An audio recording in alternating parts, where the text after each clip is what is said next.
देखिए राजनीति को? MIM जो है जी। उसका पार्टी का नाम है ऑल इंडिया मजलिस इत्तेहादुल मुस्लिमीन। तो मुसलमानों को इत्तेहाद करने के लिए पार्टी बनाई जा रही है।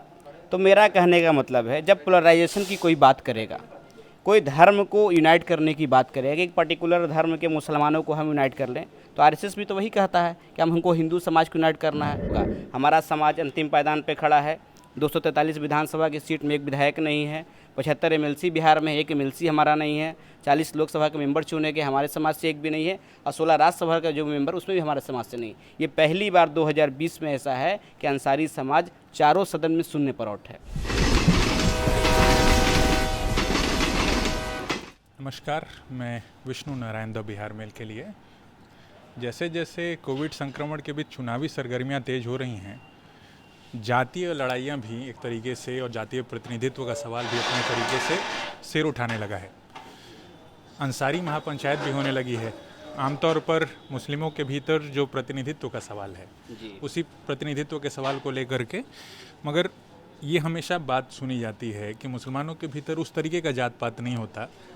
इसी वजह से आप लोगों का मसला भी फंसा हुआ है। क्यों अंसारी महापंचायत करने की ज़रूरत पड़ी? अपना नाम बता दें। जी, मेरा नाम वसीम नैयर अंसारी है। अंसारी महापंचायत बिहार के संयोजक हैं। इस्लाम का बेसिक प्रिंसिपल पे जाएंगे तो वहाँ पे कोई जात पात नहीं है। हमारे प्रॉफिट जो मोहम्मद मुस्तफ़ा सल्लल्लाहु अलैहि वसल्लम हैं, उनका आखिरी मैसेज है कि इस्लाम में कोई ना ऊँच है, कोई नीच है, ना कोई अरबी है, ना कोई अज़मी है, ना कोई बड़ा है, ना कोई छोटा है, सभी लोगों को बराबर का अधिकार प्राप्त है। लेकिन जब सब कॉन्टिनेंट इंडिया की बात करेंगे, आप बांग्लादेश पाकिस्तान की बात करेंगे, तो यहाँ जाति प्रथा बना दिया गया है। क्योंकि यहाँ पे जो मुसलमान है वो कम्प्लीटली सऊदी अरब और मदीना का मुसलमान नहीं है, यहाँ कन्वर्टेड मुस्लिम है। तो जो जिस जाति आधार में हिंदुस्तान का जो संस्कृति रहा है, उसी आधार पे यहाँ मुसलमानों का भी है।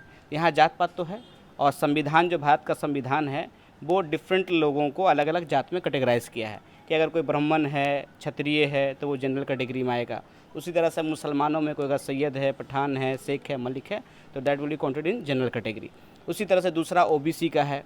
बिहार में दो तरह का है। बैकवर्ड क्लास को भी नीतीश कुमार जी ने दो पार्ट में डिवाइड कर दिया है, एक OBC कर दिया है और एक EBC कर दिया है। तो हमारा समाज को एक्सट्रीमली बैकवर्ड क्लास में रखा गया है। तो संविधान में जातीय आधार पर ही सारी योजनाएं हैं, सारा प्राप्त है। तो राजनीतिक तौर पर नीतीश कुमार की बात कर लेते हैं जी। उन्हीं के पार्टी से कली अनवर अंसारी बिरादरी से ही थे, 2 बार राज्यसभा भी भेजा उनको संभवतः नीतीश जी ने। और तो अब उसके बाद ये सवाल जो खास तौर से बीजेपी और जदयू का जिस तरीके से फिर से गठजोड़ हुआ, उसमें वो अलग हो गए अपने आप को, है ना। तो आप लोगों की बातचीत क्या, ये ऐन चुनाव के वक्त इस तरीके के चीज़ों के सिर उठाने का क्या मायने मतलब निकाला जाए? नहीं, देखिए, हम लोग चुनाव के समय पे नहीं आए हैं। पिछले बार लोकसभा का जब चुनाव 2019 में था, तो पूरे बिहार में NDA और EPO ने मिला के 9 मुसलमानों को टिकट दिया। लेकिन मुसलमानों में जो सबसे बड़ी आबादी अंसारी समाज का है, उसमें एक भी टिकट नहीं दिया गया। तो मगध में हम लोगों ने, चूँकि मेरा घर गया है, मगध के हेडक्वार्टर गया है, वहाँ पर हम लोगों ने विरोध किया कि भाई मुसलमानों में भी बैकवर्ड मुसलमानों को टिकट मिलना चाहिए। ऐसा नहीं, इससे सामाजिक न्याय की सारी पार्टियां बात करती कि हम सोशल जस्टिस करेंगे, और एक बड़ी आबादी को दरकिनार करेगा, नज़रअंदाज करेगा, तो सोशल जस्टिस नहीं होगा। हमारा समाज अंतिम पायदान पे खड़ा है।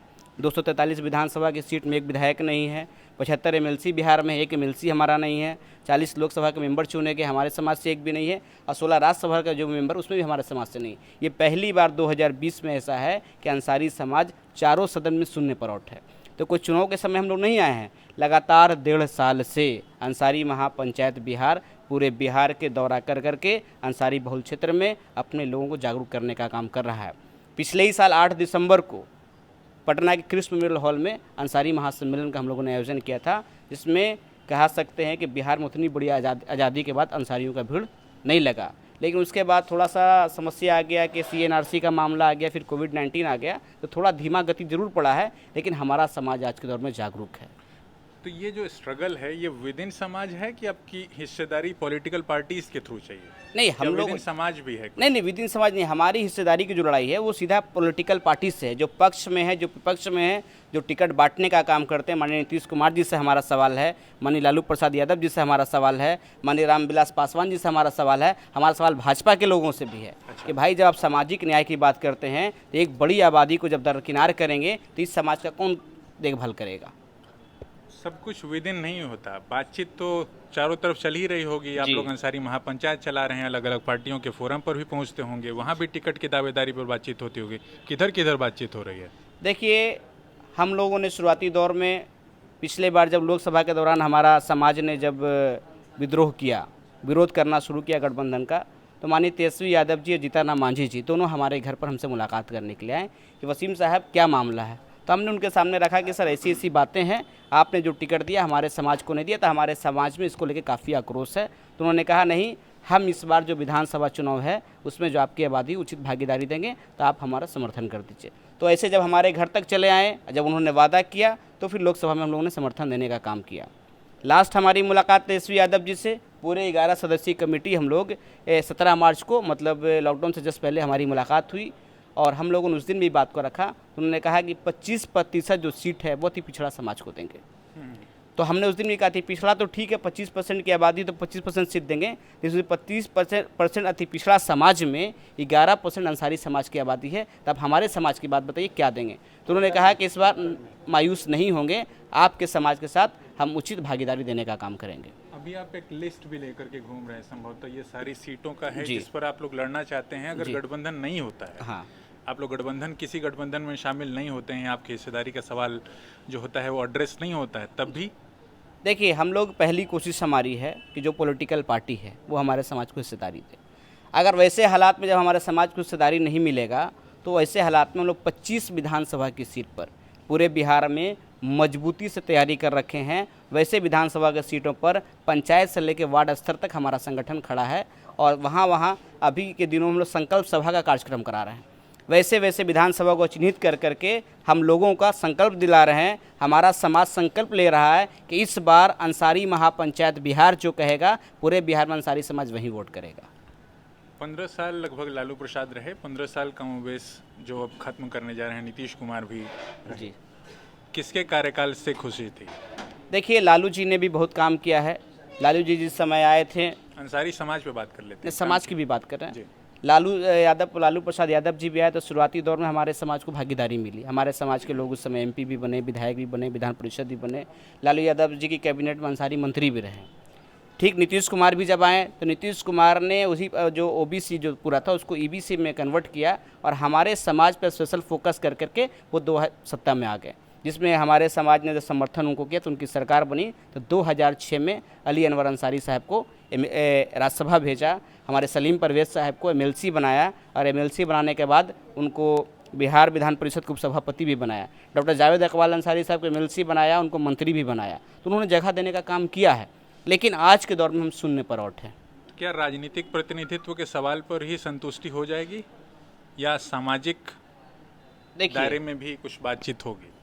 हमारा जो अंसारी महापंचायत बिहार का मिशन है, हमारा एक ही मिशन है कि अपने समाज को एक प्लेटफॉर्म पे ला करके हमारे समाज के शिक्षा के क्षेत्र में कैसे विकास हो, हमारे समाज का आर्थिक स्थिति में कैसे सुधार हो, हमारे समाज को जो सामाजिक भागीदारी है, जो हीन भावना से छोटे जातों को देखा जाता है, उस पर भी हमारी लड़ाई है कि समानता। अगर मनुष्य एक तरह का है तो सभी को मनुष्यों को बराबर देखना चाहिए, तो किसी को ऊंचा किसी को नीचा ना देखें। तो सामाजिक हिस्सेदारी की भी लड़ाई है और राजनीति में जो समाज सत्ता में नहीं रहता उसका अस्तित्व खत्म हो जाता है। अभी चुनाव का समय है, इसलिए मेन फोकस हमारा राजनीतिक हिस्सेदारी पर है।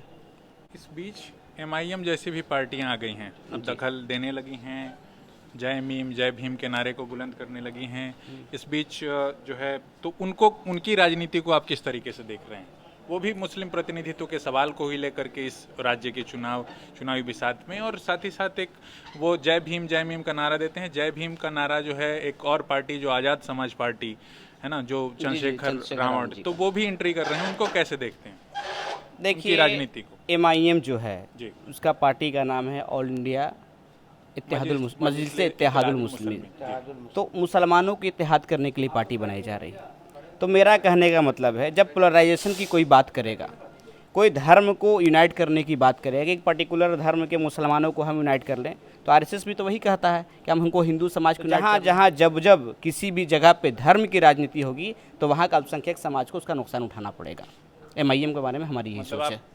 उस राजनीति से इत्तेफाक नहीं रखते? नहीं, एकदम नहीं रखते हैं। जाहिर तौर पर हम जहां जा रहे हैं वो एक सवाल भी है। इस पूरे पोस्टर पे सिर्फ एक महिला मुझे लगता है कि दिखाई पड़ रही जी, है, जी, जी। है ना? तो उस पे आधी आबादी की हिस्सेदारी कहाँ है? अंसारी समाज में भी आधी आबादी की हिस्सेदारी भी दी जाए, 11% में 5.5% जाएगा महिला को टिकट का, क्या कि नहीं जाएगा? हम लोगों ने बहुत कोशिश किया है। हमारे समाज की महिलाएं जो खासकर मुस्लिमों में जो घर के चार दीवारी के बाहर नहीं निकलती थी, अंसारी महापंचायत का शुरुआती दौर से रहा है कि इक्वलिटी वहाँ पे भी समानता की बात होनी चाहिए। महिलाओं का भी जो अधिकार है वो उनको मिलना चाहिए।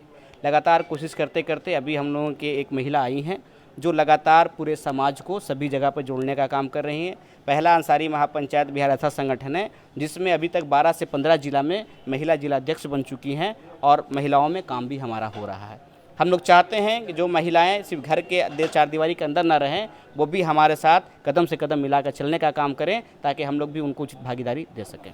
तो हम एक छोटी सी बातचीत करते। वसीम नैयर अंसारी पंचायत के एक तरीके से संयोजक हैं। द बिहार मेल के लिए भारती के साथ मैं विष्णु नारायण, बहुत धन्यवाद।